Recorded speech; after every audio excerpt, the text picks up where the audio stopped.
आपको पता है दुनिया का हर देश अपने देश की हिफाजत के लिए अपने आस पड़ोस बाकी देशों की जासूसी करता है, ये जानने के लिए, देखने के लिए कि कहीं उसके देश के खिलाफ कोई साजिश तो नहीं रची जा रही। और इसके लिए तमाम तरीके अपनाए जाते हैं, सब कुछ खुफिया होता है। ये बात है 1965 की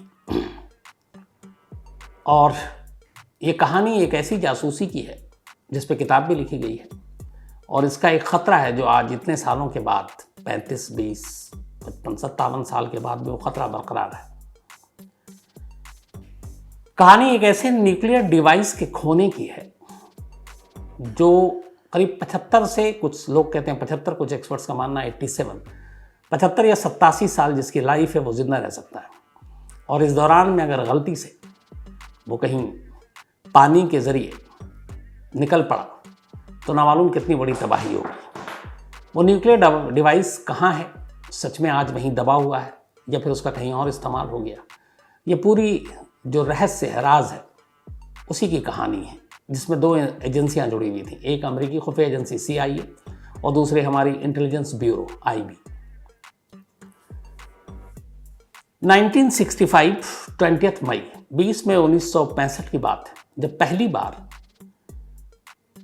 हमारी एक टीम ने, भारतीय टीम ने एवरेस्ट फतह किया था। दुनिया की सबसे जो ऊंची चोटी है हिमालय की, एवरेस्ट, माउंट एवरेस्ट, उसको फतह किया था। और इसको लीड कर रहे थे, इस टीम को, इंडियन टीम को, कैप्टन मोहन सिंह कोहली। कैप्टन मोहन सिंह कोहली ने कई कोशिशों के बाद इस एवरेस्ट की चोटी को छुआ। हालांकि वो नेवी में थे, लेकिन उनकी इस पर्वतारोहण और पहाड़ों पर चढ़ने की उनकी हसरत और कला को देखते हुए उनको ITBP में ट्रांसफ़र किया गया था। तो नेवी से थे, लेकिन 20 मई 1965 का दिन बड़ा यादगार था। तब लाल बहादुर शास्त्री प्रधानमंत्री हुआ करते थे। बाकायदा उनकी इस अचीवमेंट के लिए कोहली और उनकी टीम को पूरी बधाई दी गई थी। लेकिन यहीं से ये कहानी फिर शुरू होती है। 65 में उन्होंने माउंट एवरेस्ट को छुआ, चोटी को। लेकिन उससे करीब 6 साल पहले 1959 में चीन ने, तब USSR हुआ करता था, सोवियत संघ, उसकी मदद से एक न्यूक्लियर टेस्ट किया था। और चीन ने जो न्यूक्लियर टेस्ट किया था वो चीन का एक इलाका है लोपनोर इलाके में ये न्यूक्लियर टेस्ट हुआ। अब अमेरिकी खुफिया एजेंसी या अमेरिका को भनक तक नहीं लगी कि चीन ऐसा कोई न्यूक्लियर टेस्ट किया है, चीन न्यूक्लियर पावर बनने जा रहा है। ठीक वैसे ही जैसे हम लोगों ने किया था न्यूक्लियर टेस्ट, तो अमेरिकी खुफिया एजेंसियों को पूरा चकमा दिया था, तभी किया था। तो वैसे ही चीन ने किया। अच्छा, उस वक्त अमेरिका USSR के साथ रिश्ते अच्छे नहीं थे। चीन भी अब अगर न्यूक्लियर पावर बन जाए तो फिर वो भी आंखें दिखाने लगेगा। वियतनाम वॉर अमेरिका झेल रहा था और उसमें उसको बड़ी बर्बादी हुई थी। तो वो नए दुश्मन, नई ताकत, ये सब बर्दाश्त नहीं कर पाता था। फिर अमेरिकी सरकार को लगा कि हमारी एजेंसियों को कैसे पता नहीं कि चीन गुपचुप तरीके से USSR के साथ मिलकर न्यूक्लियर टेस्ट कर रहा है। तो अब अमेरिका ने सोचना शुरू किया कि चीन के ऊपर नज़र रखने के लिए क्या तरीका अपनाया जाए। उस वक्त बहुत सारे सैटेलाइट्स थे अमेरिका के पास, लेकिन उन सैटेलाइट से चीन की उन जगहों की निगरानी और जासूसी करना थोड़ा टफ हो रहा था। दूसरा, अमेरिका के ज़्यादातर सैटेलाइट उसके सबसे बड़े दुश्मन यानी कि सोवियत संघ की तरफ मुंह किए हुए थे। तो एक मजबूरी वो भी थी। तो अब क्या किया जाए? अभी अमेरिका इन सारी चीज़ों में उलझा ही हुआ था कि कैसे चीन को न्यूक्लियर पावर बनने से रोका जाए। कि 59 में न्यूक्लियर टेस्ट के ठीक 5 साल के बाद 16 अक्टूबर 1964 को चीन ने एक न्यूक्लियर बॉम्ब टेस्ट कर दिया। अब जब ये न्यूक्लियर टेस्ट किया उसने बॉम्ब, तब अमेरिका के ऊपर एक तरह से बम गिर गया कि ये क्या हुआ। पहले उसने 59 में पहला टेस्ट किया था, अब तो सीधा न्यूक्लियर बॉम्ब का उसने टेस्ट कर लिया। अब अमेरिका को लगा कि ये खतरा है, आगे कुछ ऐसा ना हो, इसके लिए चीन को कैसे रोका जाए, उसकी गतिविधियों पर नज़र कैसे रखी जाए। तो बड़ी उन लोगों ने अपनी माथापच्ची की। इसके बाद ये तय हुआ कि किसी ऐसी ऊंचाई की जगह पर कुछ ऐसे अपने डिवाइस लगाए जाएं जहां से चीन के ऊपर नज़र रखी जा सके कि वो न्यूक्लियर प्रोग्राम को लेके क्या कुछ कर रहा है। अब ये दोनों टेस्ट चीन ने अपना जो इलाका था उनका लोपनोर वहाँ किया था। अब अमेरिका ने इस दौरान में तमाम अपनी कोशिशें जारी रखी कि कहाँ से नज़र रखी जाए। एक्सपर्ट्स ने बताया कि किसी ऊंची पहाड़ी चोटी से नज़र रखी जा सकती है, लोपनोर तक जो सारी चीज़ें हैं वो पता किया जा सके। अब 65 में इधर captain Mohan Singh Kohli mount Everest फतह कर चुके हैं और 16 अक्टूबर को चीन दूसरा टेस्ट कर चुका है। अमेरिकी खुफिया एजेंसी अब एक प्लान बनाते हैं। अब उनका ये था कि किसी ऐसे देश में जिसका चीन के साथ भी अच्छा रिश्ता ना हो, उसको इस सीक्रेट मिशन में शामिल किया जाए। अब वो भारत था। तो अमेरिकी खुफिया एजेंसी CIA, अपनी भारत सरकार, खुफिया एजेंसी IB, इन सब के बीच में बातचीत हुई। और फिर बातचीत के बाद ये तय हुआ कि जो हिमालयन है, अपना हिमालय की पहाड़ियाँ, उसमें एक ऊंची चोटी है कंचनजंगा, अगर उसके पीक पर एक डिवाइस ऐसा लगा दिया जाए जिससे कि हम चीन की हर गतिविधियों पर नज़र रख सके तो बेहतर होगा। अब कंचनजंगा जैसी ऊंची चोटी पर, जो करीब 27,000 फीट की ऊंचाई पर है, अब वहाँ पे उस डिवाइस को ले जाना कैसे? क्योंकि वहाँ आप गाड़ी और इसके ज़रिए नहीं जा सकते हैं, आपको पैदल ही चलना है। पैदल चलने के लिए फिर पर्वतारोही चाहिए, एक्सपर्ट्स चाहिए। इसी दौरान में अब मोहन सिंह कोहली माउंट एवरेस्ट फतह कर चुके थे। फिर उनको शामिल किया गया, फिर पूरा प्लान बनाया गया और कहा गया कि कुछ ऐसे डिवाइस हैं जो कंचनजंगा की चोटी पर फिट करने हैं। अब कैप्टन कोहली तैयार हो गए, हुक्म था ऊपर से। पूरी टीम को फिर ट्रेनिंग दी गई, अमेरिका ले जाया गया। अमेरिका में वहाँ पे एक लास्का, वहाँ पे उन्हें ट्रेनिंग दी गई, सारी चीज़ें बताई गई, वापस लौटे।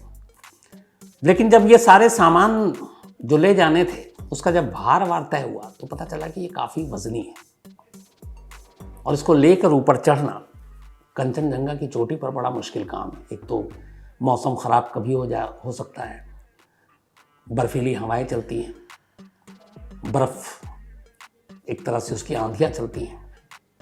क्या किया जाए? कैप्टन कोहली को तजुर्बा था, उन्होंने अपने सीनियर अफसरों से कहा कि ये बड़ा जोखिम भरा काम है, मुश्किल है, हमें इसके अलावा किसी और चोटी को चुनना चाहिए।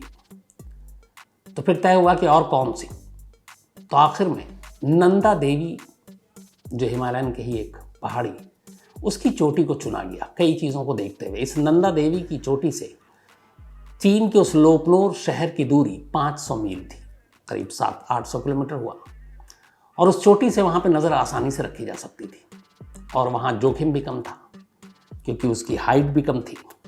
तब तय हुआ कि नंदा देवी की चोटी पर ही ये सारे डिवाइस, जो जासूसी के डिवाइस हैं, उसको फिट करना है। अब इन डिवाइस में बहुत सारी चीज़ें थी। एक जो सारी अलग अलग मशीनें थी, अब वहाँ पर ले जाकर फिट करने के बाद अब उन मशीनों को आपको चलाना था, ऑपरेट करना था जासूसी के लिए, तो उसके लिए एक जनरेटर की ज़रूरत थी। अब पहाड़ी पे, चोटी पे आप सब कुछ फिट करके तो आ गए, वहाँ इंसान तो रहेगा नहीं, तो अब वो कैसे? और हर महीने हफ्ते तो जाकर आप उसमें डीजल और ये भरेंगे नहीं, तो फिर क्या करें? तो इन सारी चीज़ों को, दिक्कतों को देखते हुए पहले ही CIA ने अपने एक्सपर्ट्स के साथ मिलकर इस पर पूरी प्लानिंग की थी। इसके बाद उन्होंने वहाँ पे डिवाइस के जो पावर सोर्स हैं जिसको चलाने के लिए, वो क्या होगा, तब उन्होंने एक ख़ास थर्मोन्यूक्लियर डिवाइस तैयार किया। और इस थर्मोन्यूक्लियर डिवाइस में ये था कि इसके ज़रिए जो पावर सोर्स है वो दिया जा सकता है ऊर्जा के लिए।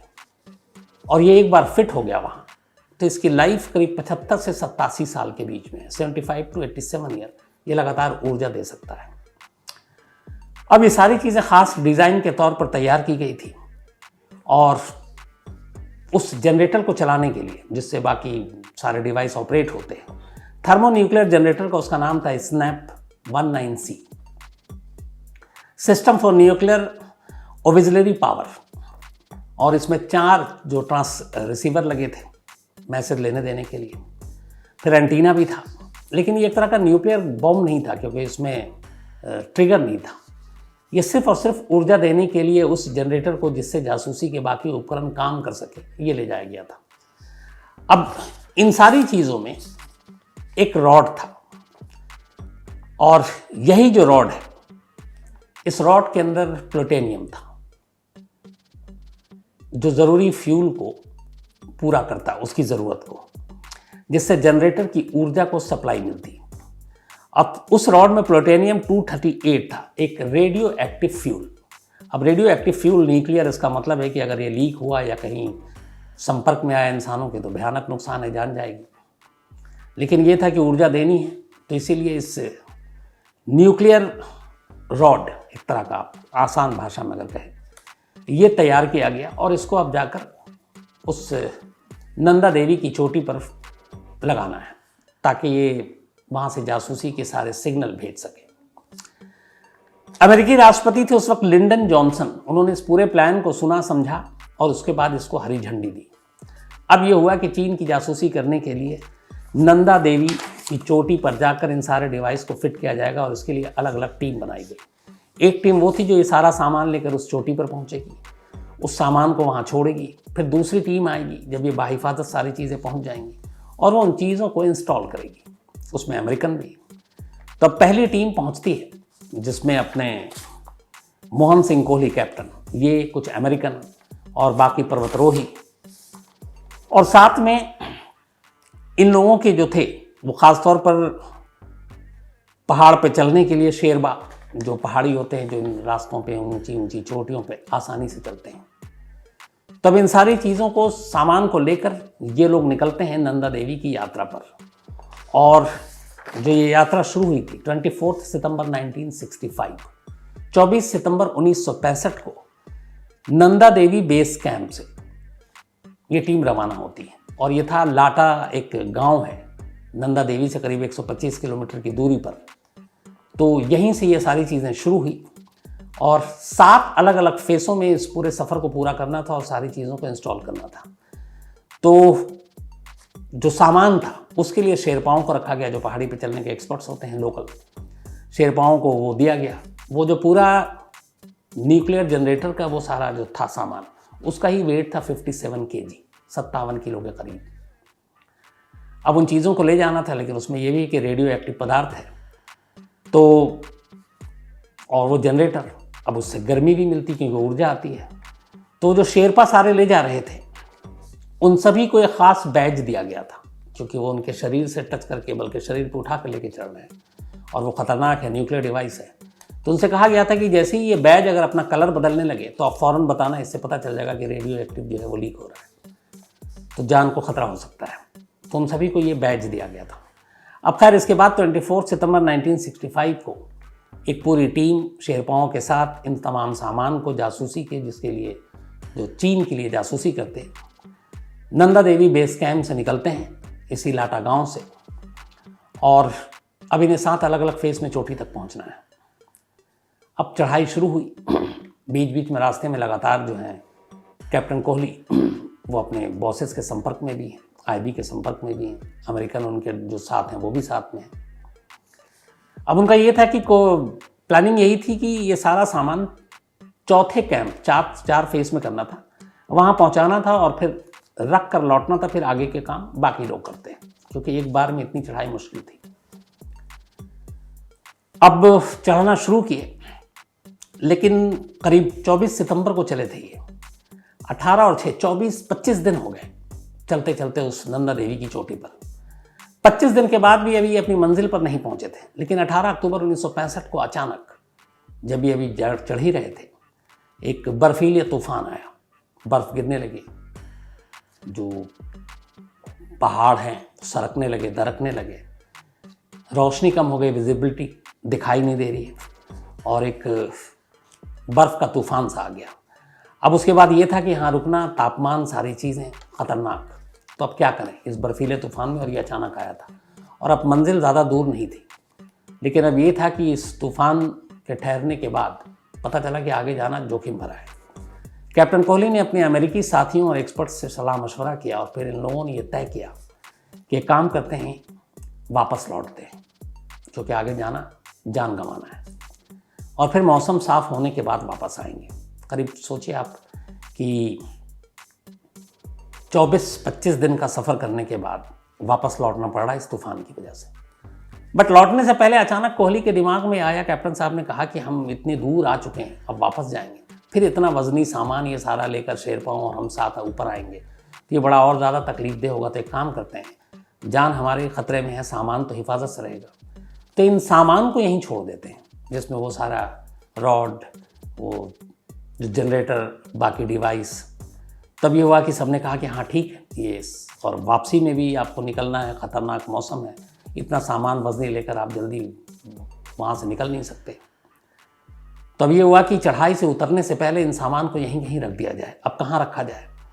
तो फिर ये हुआ कि चौथे कैंप में ही, ये चौथे तक पहुँचे थे, वहीं पे कहीं छोड़ा जाए। लेकिन कहाँ? अब उन्होंने शेरपाओं की मदद से बड़े बड़े चट्टानों के बीच में दरारें ढूंढनी शुरू की। गुफा टाइप होता है, पहाड़ों पे ऐसा बहुत सारा होता है। तो उन्हें एक बहुत बड़े दरार मिले, गुफा टाइप। उन्होंने उस गुफा के अंदर वो सारा सामान जो ऊपर ले जाकर असेंबल करके फिट करना है, वो उसी गुफा के अंदर डाल दिया, रस्सियों से बांध दिया, और फिर वहाँ की निशानी विशानी ले ली और नीचे लौट आए। जब मौसम ठीक होगा तो हम वापस जाएंगे।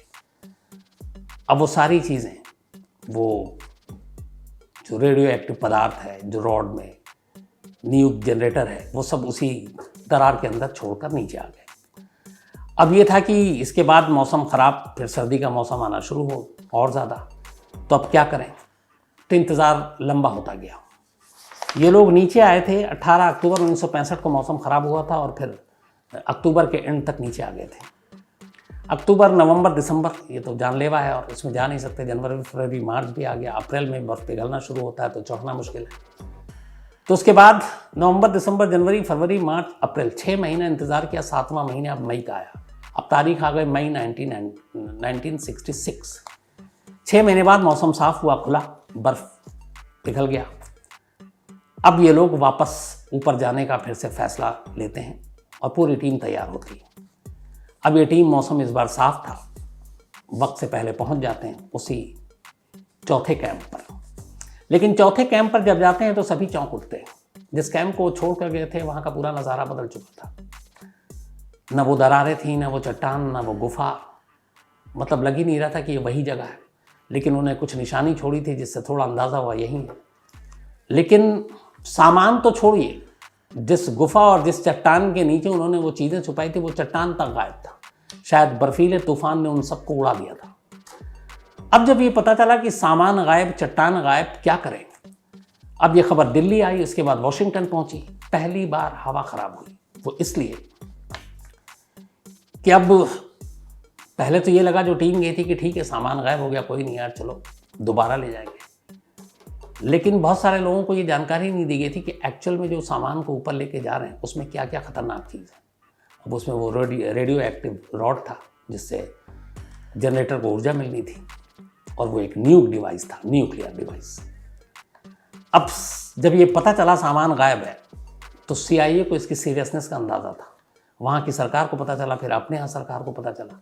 अब जब पता चला तो हड़कंप मच गया। उसकी वजह ये थी कि कहा गया कि जो डिवाइस है, अगर वो गलती से वहाँ से निकलकर इसी तूफान में पानी तक पहुँच जाए, और गंगा नदी है, तो अगर ये गंगा के रास्ते, मतलब पानी के रास्ते गंगा तक पहुँच जाए, और गंगा आपको पता है कितने किलोमीटर तक फैली हुई है, पूरे नॉर्थ इंडिया में पानी का एक सबसे बड़ा स्रोत है हमारा, तो ये अंदाज़ा लगाया गया कि लाखों लोगों की जान चली जाएगी उस रेडियो एक्टिव की वजह से।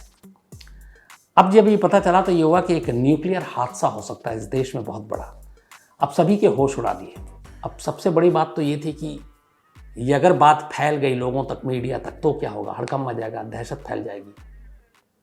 उधर चीन को पता चल गया कि ये सारी साजिश हमारे खिलाफ हो रही थी और उसमें अमेरिका का साथ भारत दे रहा था, तो वो तो वैसे ही पहले से तिल मिला के बैठा हुआ था। वो उल्टा हमसे और पंगा लेता, हमला भी कर सकता था। तो हर तरफ से, एक तो अपने देश के अंदर लोगों के गुस्से को झेलना होता, चीन से उधर अलग दुश्मनी और बढ़ जाती, और इधर लोगों की जान भी खतरे में। अब क्या करें?